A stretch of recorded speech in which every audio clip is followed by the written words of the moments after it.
Amitabha, selamat pagi semuanya. Kali ini Suhu ingin membagikan apakah Kuan Yin Pusat itu adalah seorang perempuan. Seperti kita ketahui bahwa yang lupang yang sering kita lihat, lupang Kuan Yin itu kebanyakan adalah perempuan, dan kita berpikir bahwa Kuan Yin Pusat itu adalah seorang perempuan. Sesungguhnya bukan begitu. Pada dasarnya itu kita harus ketahui bahwa Kuan Yin Pusat adalah makhluk suci. Dia sudah melampaui dualisme. Dualisme yaitu laki-laki, perempuan, tinggi, besar, yang hal-hal yang bersifat dualisme itu. Jadi kita harus mengetahui bahwa seseorang itu terlahir sebagai laki-laki atau terlahir sebagai perempuan itu salah satu penyebabnya adalah pada saat kesadaran kita ingin memasuki rahim ibu kita itu, kita melihat calon orang tua kita itu sedang bersetubuh, sedang melakukan hubungan badan. Jadi pada saat kita melihat bahwa kita menyukai ayah kita, maka kita ingin menjadi perempuan seperti ibu kita agar bisa dekat dengan ayah kita. Jadi terlahirlah kita sebagai perempuan. Jika pada saat kita ingin memasuki rahim, kita melihat orang tua kita sedang bersetubuh, kita ingin menjadi ingin seperti ayah kita, melakukan hubungan badan seperti itu. Kita menyukai ibu kita, maka kita akan lahir sebagai laki-laki.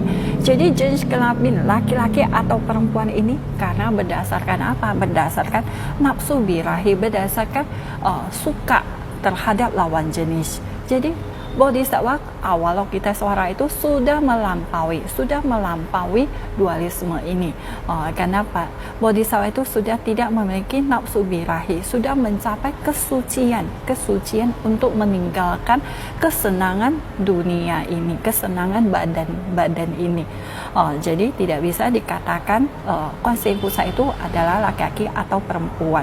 Bahkan di Phuman Pin dikatakan bahwa Kuan Yin Pusat memiliki 33 huasen penjelmaan.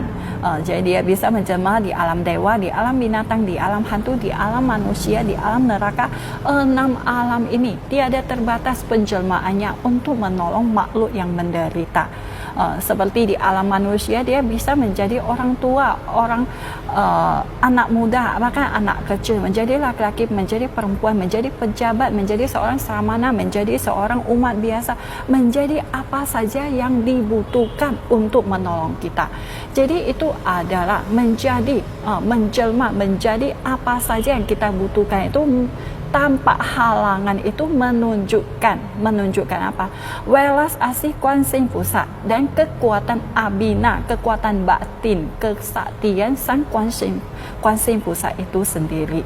Jadi tiada batasnya, tidak bisa dikatakan bahwa Kuan Yin Pusat itu berjenis kelamin perempuan, berarti sudah dibatasi, sudah terbatas kekuatan batinnya, hanya bisa menjadi perempuan. Tidak, bukan begitu. Jadi mengapa yang seperti kita ketahui bahwa rupang kita itu merupakan bentuk wanita, seorang ibu-ibu atau seorang gadis muda. Itu karena dari zaman dahulu, dari kerajaan Song, dinasti Song itu tahun 1000-an itu, sebelum dinasti Song itu rupang Kuan Yin Pusat itu berwujud laki-laki, tapi sesudah dinasti Song itu rupang itu menjadi wanita, karena pada masa itu budaya dan seni berkembang pesat. Jadi banyak pengukir yang mengukirnya menjadi seorang wanita, karena para pengukir ini berpikir bahwa Kuan Yin Pusat itu memiliki kekuatan batin abina yang sangat luar biasa. Jadi tidak dibatasi hanya menjadi laki-laki saja, jadi dia bisa menjadi perempuan. Dan pada masa itu, pada zaman dahulu, wanita itu, perempuan itu penderitaannya lebih dari laki-laki, karena dia dibatasi. Seperti waktu dia masih kecil, dia harus mendengarkan kata orang tuanya, terutama kata-kata ayahnya. Setelah menikah, dia harus mendengarkan kata suaminya. Setelah suaminya dia harus mendengarkan kata anak laki-lakinya. Tiada kebebasan sedikit pun. Dia bisa setelah sewaktu kecil berada di samping ayah ibunya. Setelah menikah, orang tuanya telah lepas tangan.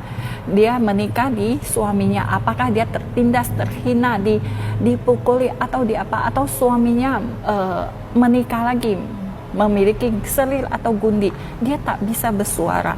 Apalagi jika dia tidak bisa melahirkan anak laki-laki, maka kedudukannya di keluarga itu sangat rendah, sudah seperti pembantu.